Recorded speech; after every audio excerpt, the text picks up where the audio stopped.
Belmarsh and Woodhill were where Tommy Robinson was being held.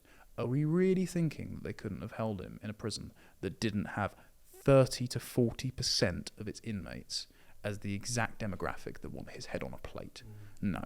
I think Robinson, Lucy Connolly, Peter Lynch, and everyone else in prison for those Southport protests and riots are political prisoners, and the state knows exactly the danger it's putting them. I wanted to jump off, start this conversation just by talking about Tommy Robinson for a second. He's been today denied his appeal against his 18th-month prison sentence, where he's in solitary confinement, which I think it's being claimed that it's making him ill, which makes a lot of sense. People don't tend to do very well in solitary confinement. There's a great number of Islamists and literal terrorists who've committed atrocities, who are able to sort of walk around freely in their sort of prison while they're serving their prison sentences, play their video games, have TVs. I think Tommy Robinson isn't even allowed to have a TV. So aside from the severity of his great crime, which was showing a video, there is a reason why he's being kept in solitary confinement. And that reason is if he was exposed to the general population, the general prison population, he would probably be murdered. What is going on in Britain's prisons that makes that an inevitability? So it's worth noting that thanks to Jack Hadfield's reporting on this live from the trial, we know that the one of the witnesses brought to the stand for their expertise had refused to refer to Robinson's treatment as solitary confinement and instead just referred to it as segregation, but they didn't say why.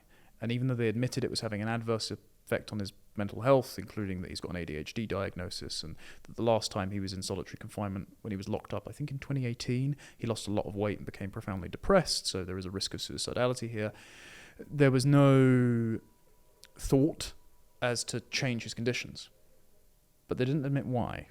And the reason is, when he was housed in Belmarsh, now I think he's in HMP Woodhill, a disproportionate number of our prison population is Muslim. So, according to the census, Muslims are 6.5% of the official population per 2021. They're currently 18% of the total prison population. So that's a 3 times overrepresentation, and it's a 323% increase since 1997. And that's bearing in mind that Islamist terrorists are responsible for 94% of deaths and 88% of injuries in terror attacks since 1999. They are 80% of counter-terror and 75% of MI5's open caseload.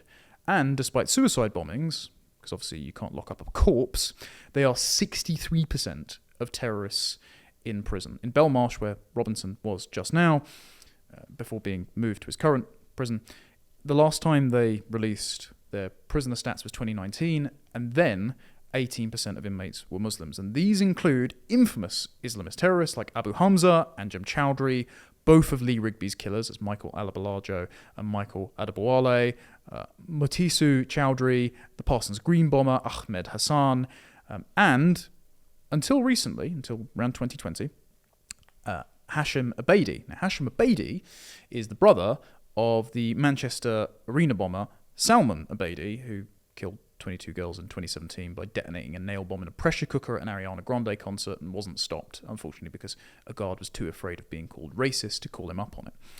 Hashim Abedi helped his brother build the bomb, funnily enough, using the housing benefits that the family were given, even after the mother had moved back to Libya in 2016, after both their parents had been given in 1993 asylum to come over to Libya.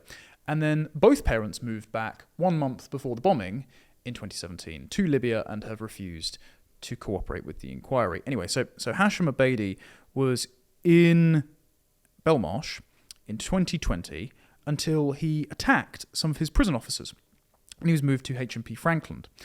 In HMP Frankland last week, he then attacked 3 other prison officers, throwing hot oil at them and stabbing 2 with a makeshift knife. So 1 female prison officer has been discharged from hospital, 2 male officers still remain in hospital with their stab wounds being treated. And you might think, well, hang on a minute. How did he get access to hot oil and a knife?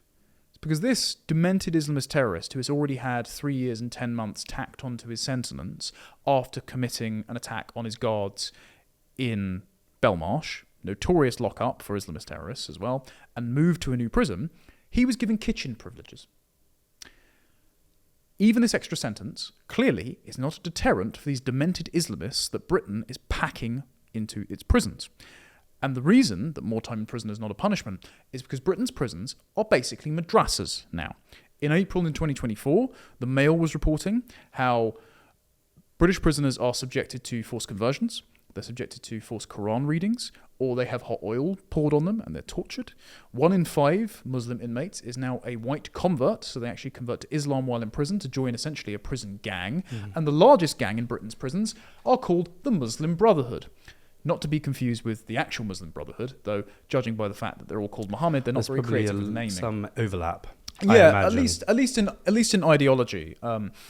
So we know that this is a recruiting ground, and the reason we know this is because in Belmarsh there were 3 Islamist terrorists who met in Belmarsh, called themselves the 3 Musketeers, and plotted to kill MPs when they were let out, and then were all re-incarcerated.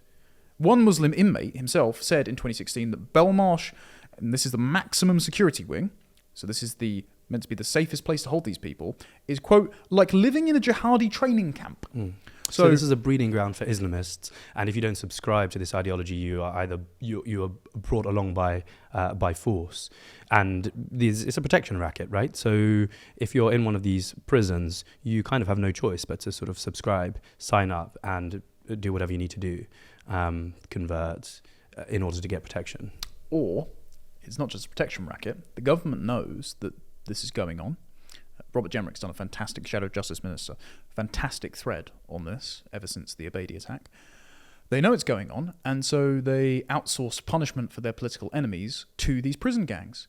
And I have reason to believe this because Sky News correspondent Martin Brunt, he's the crime correspondent, said last year during the Southport coverage, quote, "Somebody who told me, somebody who knows about these things, they said that any right-wing, far-right protesters landing up in jail can expect a very cold reception in jail from what he says are Asian gangs inside prison who are looking out for them." Now, I don't think these Asian gangs are Sikhs, Vietnamese, Japanese, mainly because they're vastly underrepresented in the prisons. Though actually, I think the Vietnamese might be overrepresented as a share of population, but the gangs aren't.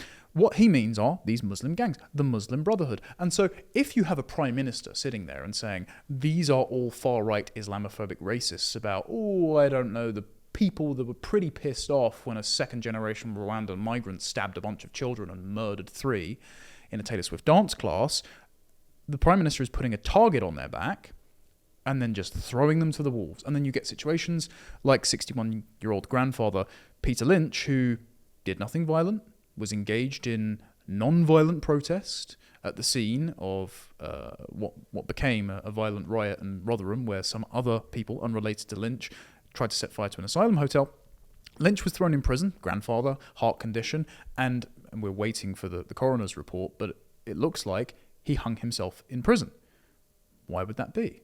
Well, because he was put in general population where all of these gangs are, smeared as a far-right racist by the Prime Minister, and anyone locked up for those racially aggravated protesting offences around the time would have a target on their back by these gangs. And so, unless you're Robinson and you're kept in, no matter your thoughts on the prudence of his activism, inhumane conditions where you're living off a tin of tuna and not seeing any sunlight in solitary confinement for months on end, unless you're willing to be subjected to those conditions, your life is at risk. So I'm not shocked that Peter Lynch probably took his own. That's interesting. I'd actually not considered that before as one of the reasons why he would have done that, just purely sort of out of fear. I mean, it's a very depressing case.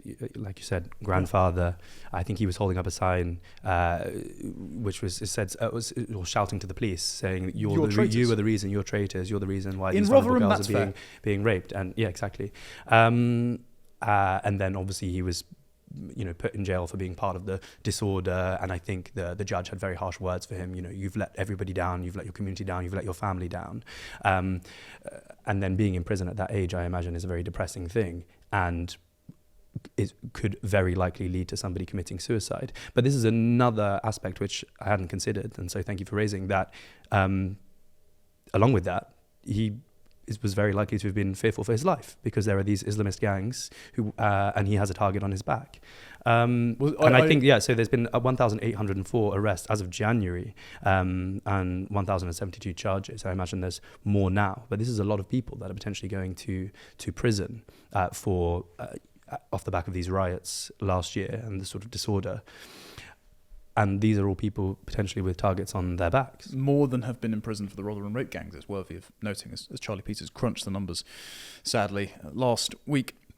I wrote for Courage about how the prison system is run in a Soviet fashion, because Solzhenitsyn pointed out that the gulags were staffed by the sorts of people that were imprisoned under the Tsarist regime, who, under Marxist philosophy, were presumed to be wrongly imprisoned by a capitalist hierarchy. And so this meant that the murderers, the rapists, and the thieves had the run of the place.